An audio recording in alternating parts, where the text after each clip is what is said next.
everyone. So today's chapter is going to be chapter number 1 on the Open Systems Interconnect Model, OSI. So as we all know that over the years the technology is evolving, as now we have self-driving cars, we have artificial intelligence AI, we have machine learning ML. So communication is also evolving as we had 3G, a 4G LTE, and now we have 5G, and 6G should be coming next year. When it comes to communication, in the communication we have a sender and receiver, and that involves a lot of stuff. For example, signals, symbols, language. For example, before we were using, we're still using it, but not as much. We were using like C programming, for example, as a language, or C++, and now we have a Python, for example, or a R language. So language is evolving. Signals.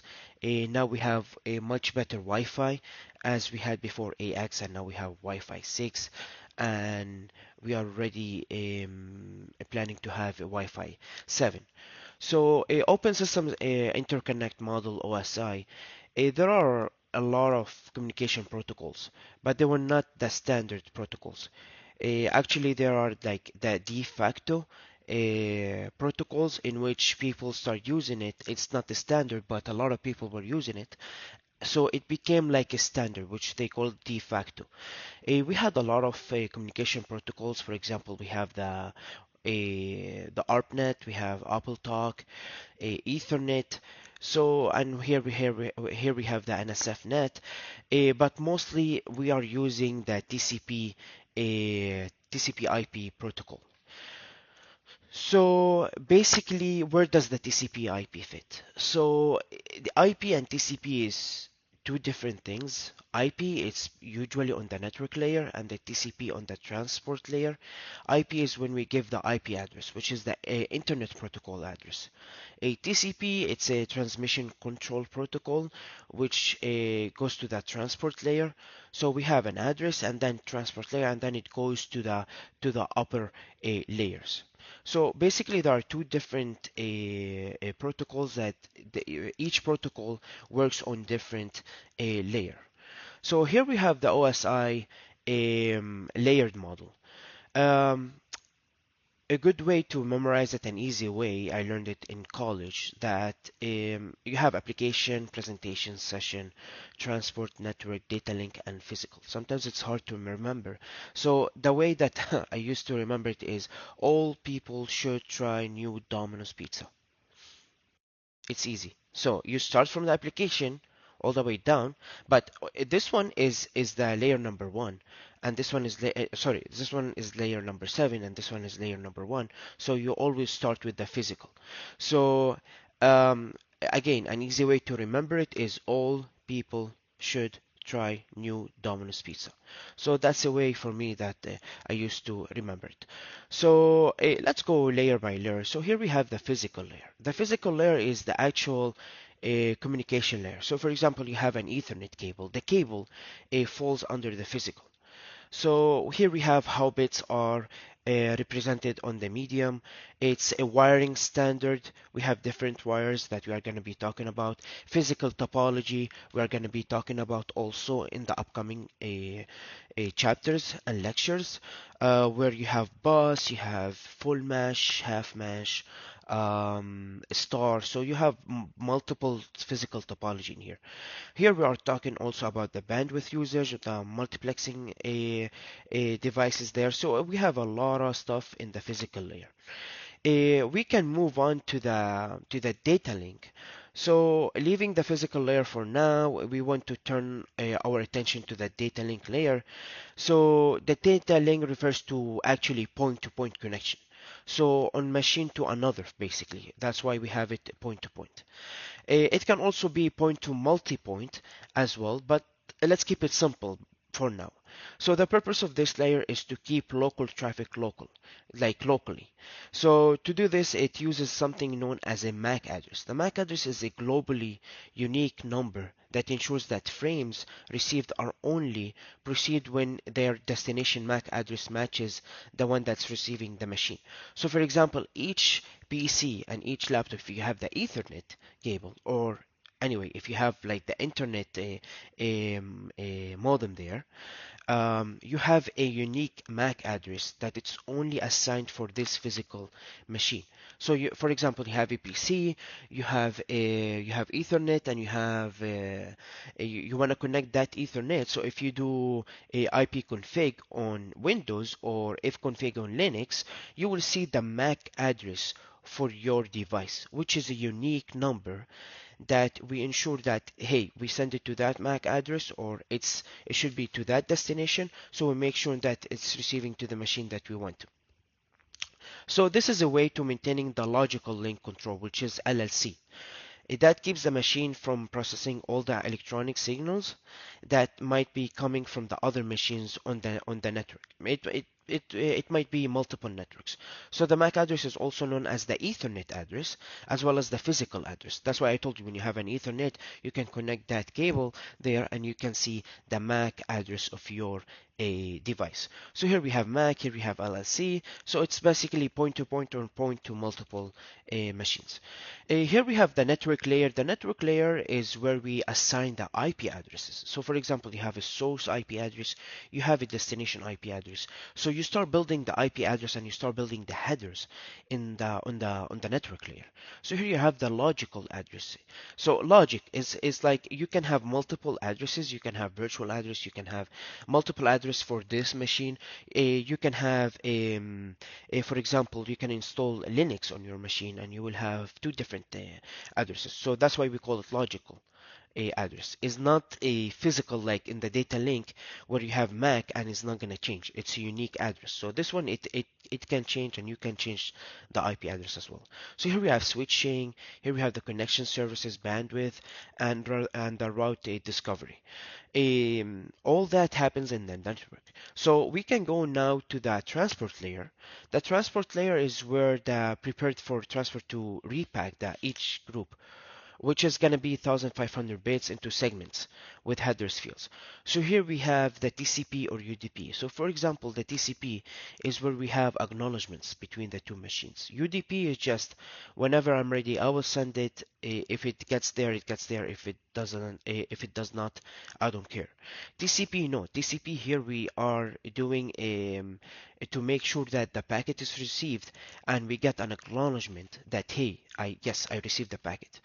If I don't get the acknowledgement, I resend the package. So we are going to be talking about TCP in the upcoming lectures.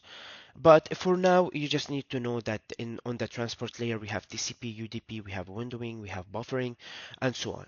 So for the session here we have after you build all these layers with the data that you want to send. So here we have a session. Basically, the session is just to start the session, maintain the session to keep it alive, and then tearing down the session when we are done. So here we are just preparing the session so it can go to the presentation.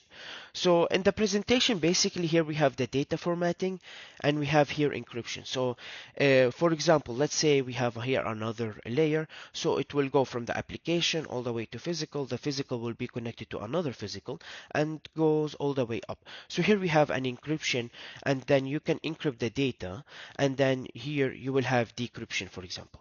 You can do it on the application layer, you can do it on the transport layer, but usually here the presentation we have the data formatting and the encryption. So we move to the application. Here you have application services. For example, if you are using the internet, so here we are using HTTPS. If you are using the mail, it's something else. So you will have different ports and different application for each message or data that you want to send. So here we have the application services. And so on. So it will start from the application, go all the way down to the physical, and then go to the other side. So here you have machine number one, here we have machine number two. So it goes from the application. Now let's say you want to go to Google, right? So here you go to the web browser, Google Chrome or any web browser you want. So here you type, for example, google.com. So it uses the HTTPS application and goes all the way to build it and then go to the other server. So here, as you can see, yeah, I mentioned that the application can be locally run, or on the network, you can run the application. You can run the application on the cloud as well. So here we have the network. Here you have HTTP, you have a FTP, you have email, a browser here as I mentioned HTTP, but it's better to be secure. So you have different application that you can use. Okay, so here we have the data encapsulation. As I mentioned that the sender here, we have to create starting from the application layer, and then it goes all the way down to the physical, and then from the physical goes all the way up to the application. So it's the same thing as when you travel. So you have your luggages, you put your luggages there, you check them in, you take your ticket, and then you go to the plane, you arrive to your destination, and it will be the opposite. Get out of the plane, go get your luggage, and then leave. So it's the same, basically the same concept in here. So you start from the application all the way to the physical, and then the receiver gets it from the physical and then goes all the way up to the application so you can see the message that you sent. Here we have the OSI and here we have the TCP/IP. So here we have the OSI model. This is basically an old one, and then we are using now basically the TCP IP, which is the de facto protocol that everybody uses it.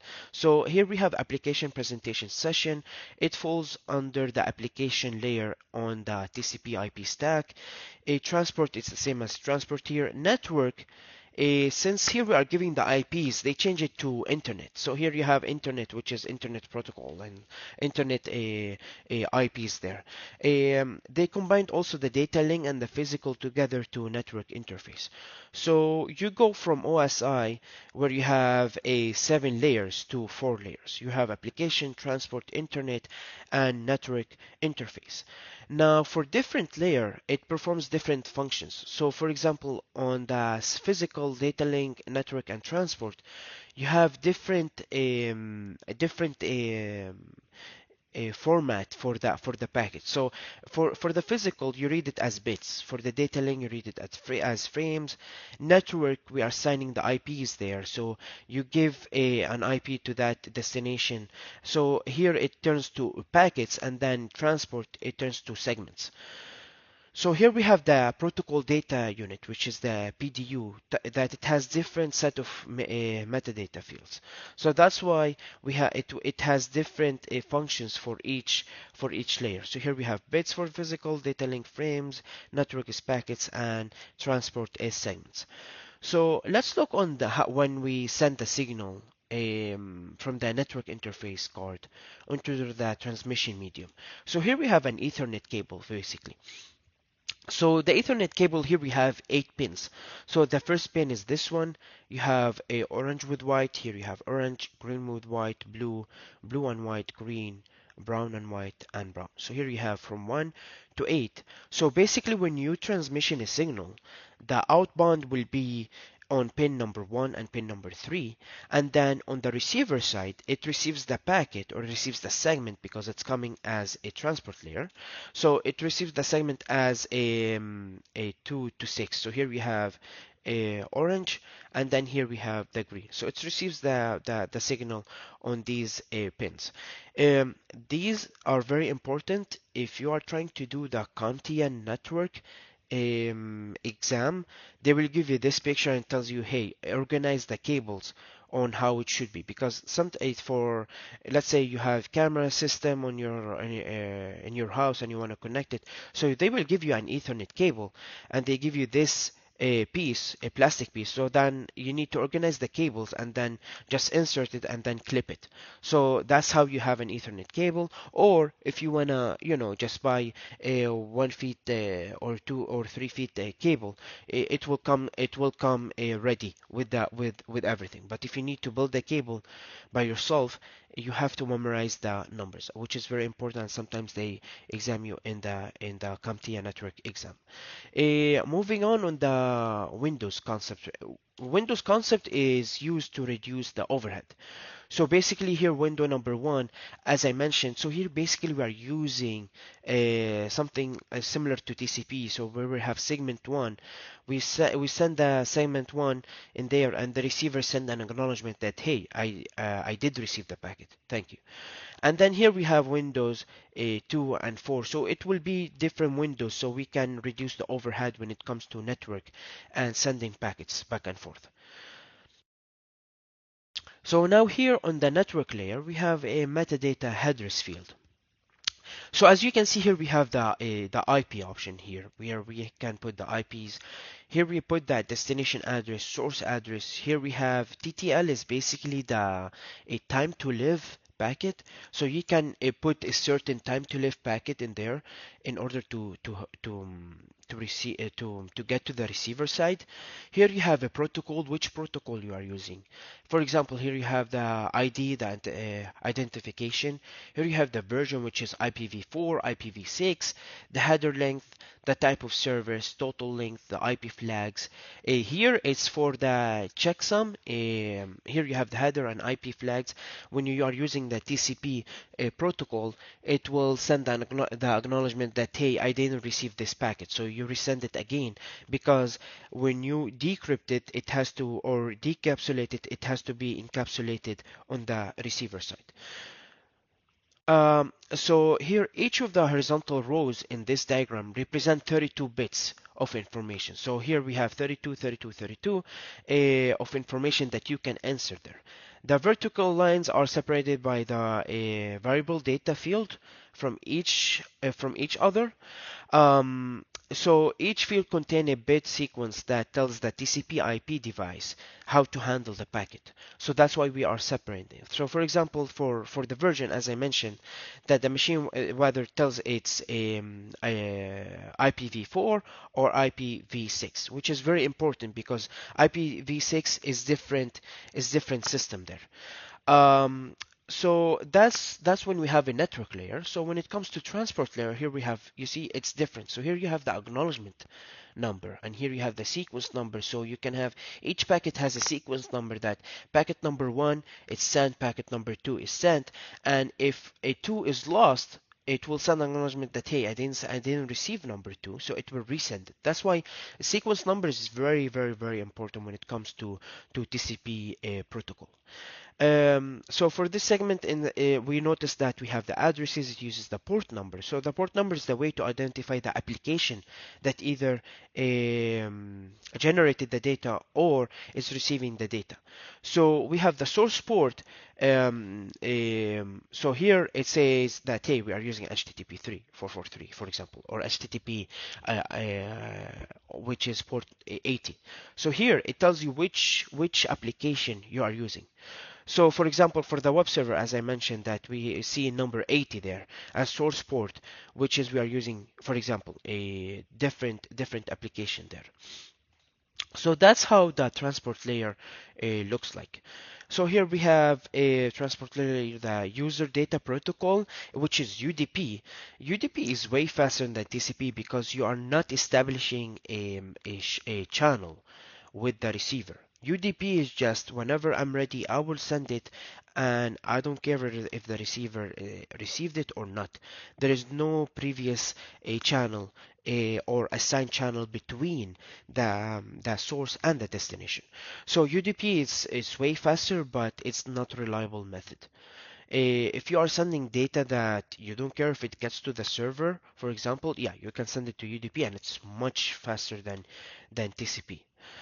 So here on the user a datagram protocol, which is UDP, the opposite of TCP, you have source port, UDP length, UDP checksum, and the destination port. That's all. So when it comes to the port number as assignments, so here we have the private ports. It will be from 49,152 to 65,535. So here it's never assigned basically. This is private ports. When it comes to user and system, these are very important because, for example, the system ports here, it's using, as I mentioned, 80 and 443. These are the protocols or the applications that we are using. So these are very well-known ports. The user port, they can use any of these ports, so you can assign it as source port there, and then you can send it. All of these are assigned by the Internet Engineering Task Force, which is a IETF, which is the body that identifies the standard operating network protocol, such as TCP/IP. So these are the numbers or the IP. So basically, these are the port ranges that you can use. So here we have protocols and port numbers. As I mentioned that we have Telnet 23, DNS we have 53, FTP we're using 20 and 21. So these are all reliable methods to send packets. The UDP is not reliable to send packet because, as I mentioned, we don't care if it gets there or not. So these are the port number that we are using. That's why here we have a small number of ports that we can use as a port number 23, 25, 53. All of these are system, as I mentioned here, as are system ports. So that's why we don't use them for user. So for user port, I will show you now when you have as a source port. So when you have a client, you don't use the system ports. You use the system ports as a destination address in order to send the packet, and the other on the receiver side, you have to use the system ports in order to tell which application you are using. So for example, here we have a TCP/IP example. On the client side, we have a 10.1.1.1. On the web browser, we have 172.16.1.2. So here the source IP, here we put the source IP of our machine. Source port, as you can see here, we have 1248. That is the number of the source port. And as I mentioned in here, it falls under the user port. So as a client, you don't use the system ports. However, we are talking to a web server. When you talk to a web server, the destination port is 80. So that's why we are not using the user, we are using the system IP, sorry, the port range. So here we have the destination IP address, the destination port. When you get a packet back, you get it as a source IP of 172.16.1.2. The source port is 80, and then the destination port is 1248 because you already established a channel between the client and the web server. So it say, hey, I received the packet from port 1248. Let me answer back on the same port that I got the data on. So, uh, how does it look when we finish the PDU, the protocol data unit? So how does it look on each layer? So basically here you have the MAC header, you have the data, and you have the FCS. FCS is very important, which is the frame check sequence. So here we have the number of the packet or the number of the header that for example here number one, number two. So here is the frame check sequence to make sure that it got received on the other side. Um, so here we have LLC header, we have IP header, here we have the data, and here we have the TCP header. So inside the TCP header, so for example, let's start from here. MAC header, data, FCS. That will be is one packet that it's going up, and in here, for example, the data here, it will be having the MAC header, the data, and the FCS from the physical. And then it adds the LLC header and it adds the FCS. Now, when this one is done, it will become a whole data. And then when it goes to the upper layer, in that data, basically, you will have the LLC header, data, and the FCS. And then you add the IP header because you are on the network layer. When you go up to the transport layer, all this header, it will become as one a data, which is the upper layer data, okay? And then here you will have the IP header, the data in here. We will be talking more about it in the upcoming chapters, but in here there is a very good example that when we plan to build the International Space Station in space, you cannot send all the packets in one shot. So you need to disassemble it, and then you reassemble it when you receive the packet. So that's why when I mentioned that the frame check sequence is very important, because when you have a TCP a channel, and then when you lose a packet, you need that a frame check sequence, so it can check that, hey, I have all the packets. So when they disassemble it on the client side and they receive it on the server side, hey, I can reassemble it there and then answer back. So each piece get an information label that provides insight on how to handle and reassemble the pieces in the right order. So that's why here we add the MAC header. Here we have the FCS, the LLC header, IP header, TCP header, because when the other one receive these packets, it can know that how it should be reassembled. So here we put them in boxed, and we can call them like a payload. So a payload that we can send as a file or as a segment, and then it will be received on the other side and reassembled again. So that's how the protocol data unit looks when you are using different protocols. That should be it for today's chapter. In here you can think about this question, and we can answer this one in the upcoming video, or if you wanna, I will put it in the discussion so we can discuss this one more on this question.